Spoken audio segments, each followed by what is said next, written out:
Salut les amis, c'est Grégory de GB Coaching. Aujourd'hui, nous allons voir une vidéo assez intéressante sur le rapport poids-puissance. En fait, nous pouvons voir sur de nombreux bodybuilders qui sont malheureusement trop lourds pour pratiquer une activité physique efficace. Et en fait, les muscles, contrairement à l'effet que ça doit produire, peut les handicaper. Alors, comment pallier à avoir une musculature vraiment harmonieuse sans pour autant handicaper l'athlète? Il faut trouver un équilibre entre le poids et la taille. Pour trouver un équilibre entre le poids et la taille, c'est en général, vous pouvez vous référencer avec des sprinters américains ou des sprinters en général. Et les sprinters respectent ce rapport poids-puissance pour justement leur permettre la rapidité maximale de l'organisme. Donc en général, prenons un exemple classique, une personne faisant 1m80, en général c'est plus 2, entre plus 2 et moins 2. C'est-à-dire 1m80, 78 kg ou 1m80, 82 kg. Tout dépend de sa masse musculaire, sa condition, sa souplesse, tout ça, et qui peut influencer sur sa vitesse. Sa grandeur de jambe également, ça peut jouer aussi sur la vitesse. Donc il faut trouver le bon poids de corps qui permet d'être un athlète efficace et d'avoir des muscles suffisants pour vraiment performer. C'est comme si vous aviez un sac sur le dos de charge musculaire et on vous demande de vous déplacer avec ça. Alors fatalement, vous allez être moins efficace, vous allez être plus lourd, vous allez être plus... Et même au niveau cardiaque, ça va vous fatiguer beaucoup plus. Donc vous pouvez le voir quand vous prenez certains bodybuilders. Alors c'est vrai, le bodybuilding, c'est le bodybuilding. La course à pied, c'est la course à pied. Les arts martiaux, c'est les arts martiaux. Mais l'idéal, ça serait d'avoir un bodybuilding adapté, une préparation physique ou un bodybuilding adapté à n'importe quel sport, le football, le basket, le MMA, tout ça. Et en fait, idéalement, il ne faut pas avoir une masse musculaire trop importante pour ne pas pénaliser, pour ne pas être trop lourd. Donc ça, c'est très, très important. Et pour pouvoir être efficace et se mouvoir dans les déplacements. Prenons l'exemple, par exemple, des boxeurs ou des gens qui pratiquent le MMA. Il faut qu'ils aient une certaine légèreté dans les déplacements pour pouvoir tourner autour des personnes et tout.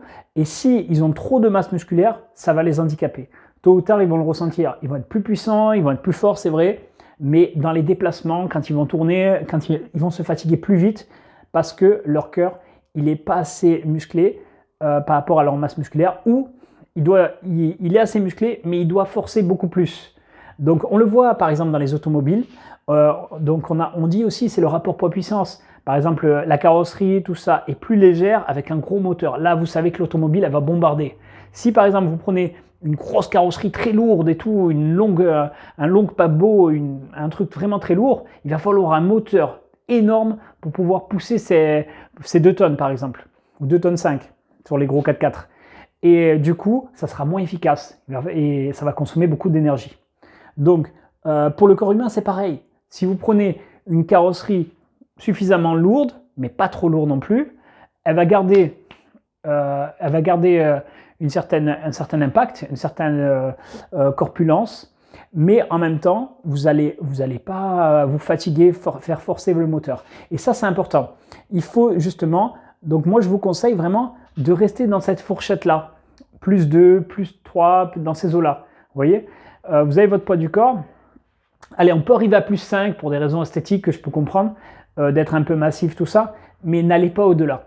Si vous commencez à aller plus 10, plus 15, tout ça, alors oui, vous allez être peut-être beau, vous allez être peut-être massif, mais si on vous prend sur d'autres sports, on va de suite voir que ça va vous handicaper, tout ça. Ça va vous handicaper, vous allez devoir porter cette charge qui est assez lourde, et dans les déplacements, tout ça, vous allez avoir beaucoup plus de mal qu'une personne entraînée à des mêmes degrés. C'est-à-dire que vous prenez une personne, elle fait 10 ans de football, elle fait plus 10, et une personne qui fait 10 ans de football, qui fait plus 2, là vous allez voir vraiment, vous allez voir une différence. Avec un entraînement égal, vous allez voir une différence. La personne va être plus légère, va courir plus vite, dans les déplacements, ça va être plus fluide, et elle va vraiment performer. Donc ça, c'est une vidéo vraiment importante, parce que toujours on est dans le culte, on cherche le toujours plus de muscles et tout, mais c'est aussi handicapant d'en avoir un peu plus que d'ordinaire. Donc trouvez la bonne masse suffisante, visez des beaux abdos, visez une taille fine, tout ça, et des épaules larges, mais ne visez pas un poids trop élevé en masse musculaire. Parce que là, vous verrez que quand on vous prendra sur d'autres sports, vous verrez que vous ne performerez pas forcément. vous allez avoir beaucoup plus de mal à porter un plus 10 que votre poids classique en plus 2.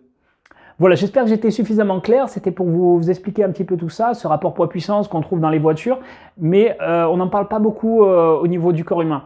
Et c'est capital. C'est capital. On voit souvent dans des dessins animés, mais on voit également aussi des fois des boxeurs. Là, j'ai vu des combats, des boxeurs contre des bodybuilders, et on voit que vraiment ils s'épuisent. Leur masse musculaire leur demande énormément d'énergie déjà. Le cœur doit pomper tout ça et tout, doit pomper tout le sang pour l'oxygène et tout. Déjà, ça les fatigue. Et en plus, s'ils bougent et tout, va déplacer 130-140 kg, ils sont épuisés les mecs. Ils sont vraiment désavantagés. Donc ne tombez pas dans ce travers-là, d'aller toujours plus loin, toujours plus loin, toujours plus loin, et au final, vous ne serez pas forcément plus efficace. Voilà les amis, j'espère que ça vous a plu, que vous tiendrez compte de tous ces conseils, de trouver le poids idéal pour vous, pour être en pleine forme et en pleine santé. Merci beaucoup les amis, à bientôt, merci.